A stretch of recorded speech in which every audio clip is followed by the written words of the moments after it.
সম্মানিত ভিউয়ার্স, আমাদের রংপুরে বৃষ্টি হচ্ছে, প্রচণ্ড বৃষ্টি হচ্ছে। আমাদের রংপুরে মাঝে অনেক বৃষ্টি। তো আপনাদের এলাকায় বৃষ্টি আছে কিনা একটু জানাবেন। বৃষ্টি আসলে অনেক ভালো লাগে। প্রচণ্ড বৃষ্টি আপনারা দেখতে পাচ্ছেন যে রাস্তা দিয়ে অনেক পানি যাচ্ছে।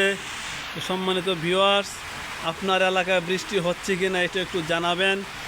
আর ভালো থাকবেন, সুস্থ থাকবেন, এই কামনা করে আমি আমার কথা এখানে শেষ করলাম। আল্লাহ হাফেজ। আসসালামু আলাইকুম ওয়া রাহমাতুল্লাহি ওয়া বারাকাতুহু। সকলকে ধন্যবাদ জানিয়ে শেষ করলাম।